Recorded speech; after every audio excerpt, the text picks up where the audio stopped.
Hey fam, welcome back. It is your favorite life and relationship strategist, MarshaunO, and today I want to talk to you guys about how not to seek the approval of others, because really you should be thinking about what your likes and dislikes are, trusting in what you believe in, trusting in making your own decisions, trusting in the fact that you are your own person and that literally you do not need to seek the approval of other people. Now, I'm not talking about sometimes how we just really need to just run something by the next person, or maybe you want to start something, start a new activity, start a new club, i.e. a book club, or start swimming or something where you just want to run things by someone. I'm talking about how oftentimes we sit back and we get stuck and we think after a while that we can't make our own decisions. For whatever reason,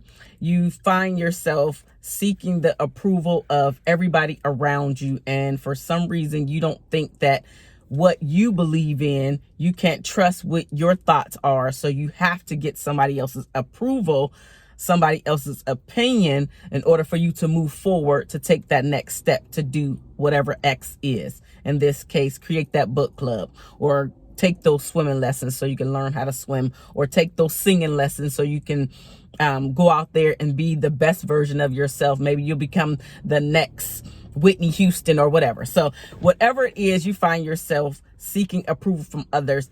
This can happen so much in your relationship, and you find yourself becoming codependent on what your partner, what your spouse is thinking. And if you're not in a relationship, you're just becoming codependent on anybody that will listen to you. And so I want to give you 5 ways so you can stop seeking everybody else's approval about what you want to do and what your thoughts are, and just really start to believe in what you want to do, and find some solace in the fact that you can actually make up your own mind. And whether it's good, bad, happy, sad, whether it works out or not, it's still okay. It's a learning experience. And so one of the first things that you need to do is really just become aware of what your actions are. Why are you out there? Like, what's actually happening in that moment? Are you being insecure about something? Are you just looking for, again, obviously the approval or somebody else to come behind you and just say that, yes, you know how to do X, Y, and Z. Yes, you can do X, Y, and Z. Yes, you're smart enough to do X, Y, and Z. Yes, you have the ability to do X, Y, and Z. So are you just being insecure in what it is that you want to do? So become aware of the actions behind, why you need to seek somebody's approval. The second thing really is just to accept yourself as you currently are. So maybe you don't know how to create or start a book club. Maybe you really don't now know how to go out there and hold the audience's attention while you are on stage. It's okay. You're not the first person who would need training in said things. So just find somebody who can actually teach you how to do that, and then learn. Like, don't be embarrassed at the fact that you don't know how to do X, because you're not the first person who doesn't know how to sing. You're not the first person who doesn't know how to hold the audience attention. You're not the first person who doesn't know how to swim. You're not the first person who doesn't know how to start a book club in this case. Like, you're not the first, you're not going to be the last. So just enjoy the moment, accept who you are, where you are today, and walk in that. Because so many of us, we really are trying to live in the future, and we very rarely take the time to really be in the moment of who we are today.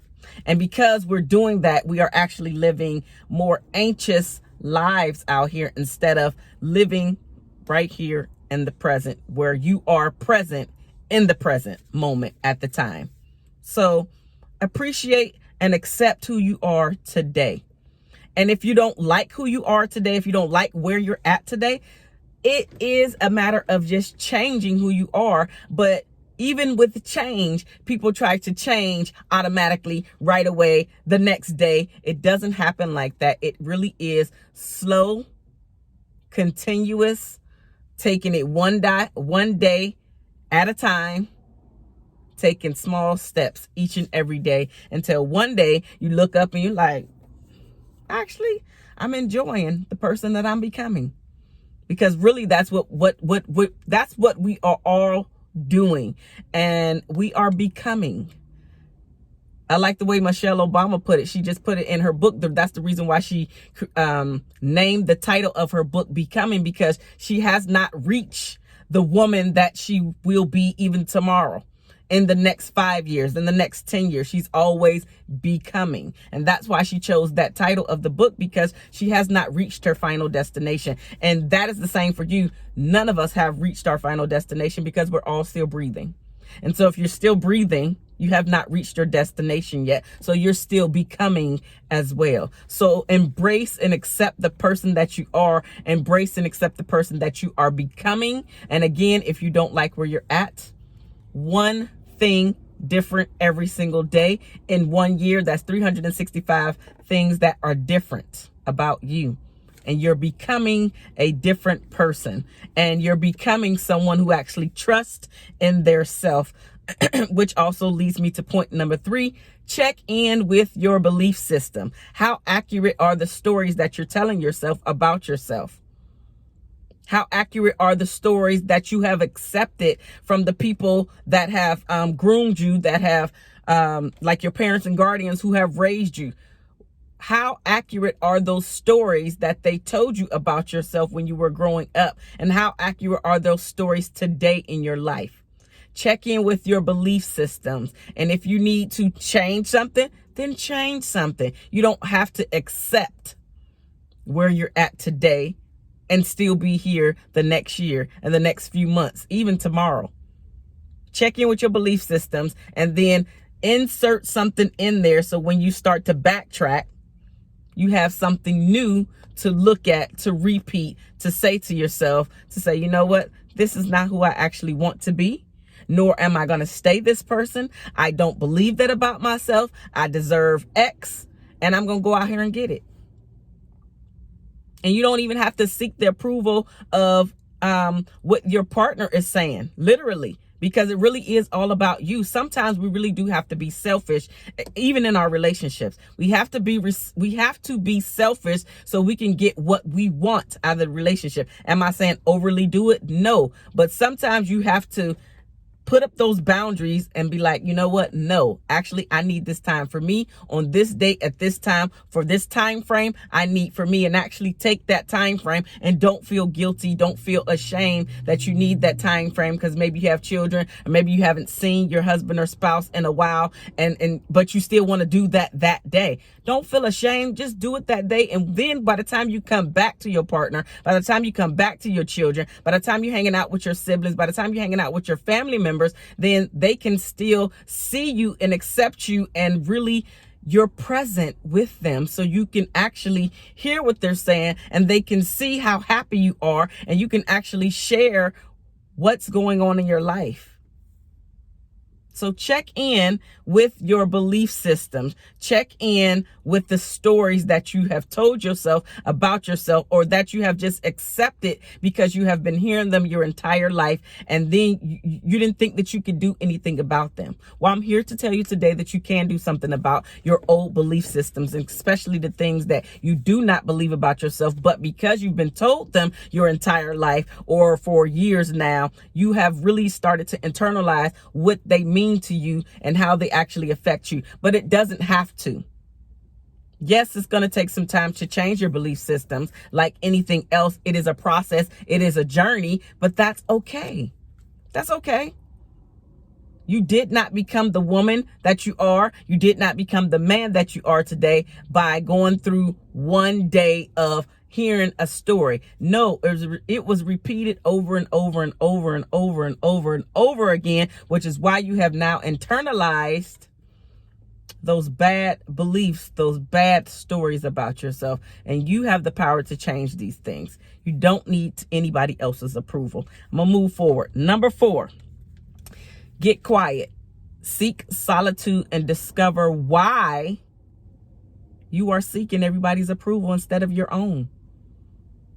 So you really have to trust in your own abilities and your own capabilities and your own knowledge and your own understanding. Get quiet so you can hear the voice. Y'all know I talk about God. So you can hear the voice of God and ask for some guidance, ask for some understanding, ask for the knowledge. You have to seek the knowledge from the Father. Get quiet, get in solitude, and really figure out why you need to seek everybody else's approval, why you need to trust in their opinion more than your own. Figure that out. Journal it out. Write it out. Read it back later so you can have an understanding of what your thought process is. And if you need to change something about your thought process, now you have it in black and white so you can reference it and see what you actually want to change about what your thought process is, i.e. even some of your beliefs. You can journal those as well and then see what you want to change so you can reinsert new stories, new thought process, new beliefs for yourself. The last thing is, remember, this is a journey. It is a process. So continue to practice. You're not going to get this right every time. You're still going to seek approval from other people. But as long as you are becoming aware of your behavior, aware of those actions, aware of what's actually going on, you'll do better. You do better each and every time because now you're becoming more and more and more and more and more aware. Yes, you're going to mess up. Yes, you're going to repeat some of the same bad behaviors, i.e. seeking everybody's opinion and approval. But it's okay. One day at a time. And the more times that you practice this, the better you will get. And the better you will get after a while, you will see, I'm not actually calling my husband to get his approval on every single thing that I need to do, every step that I need to take. I'm not calling all of my friends to say, hey, I actually want to start X. What's your opinion on if I should start X? Not that they can help you. You just want their opinion. So if you're going to somebody who can actually help you because they've been there and done it, then that's something different than just going to talk about the idea with somebody who has never done what it is that you want to do. Think about these things. Implement these things into your life, especially if you find yourself being a codependent person, a people pleaser, seeking the approval of others all the time. Become aware of who you are so you can become better, and trust in yourself. Trust in yourself. Trust in your abilities. Trust in your capabilities. I love you guys. Literally, there's nothing that you can do about it. And if you need help with any of this, reach out to you, girl. I am here for you. This is your favorite life and relationship strategist, MarshaunO, and I will talk to you guys very, very soon. Deuces, y'all.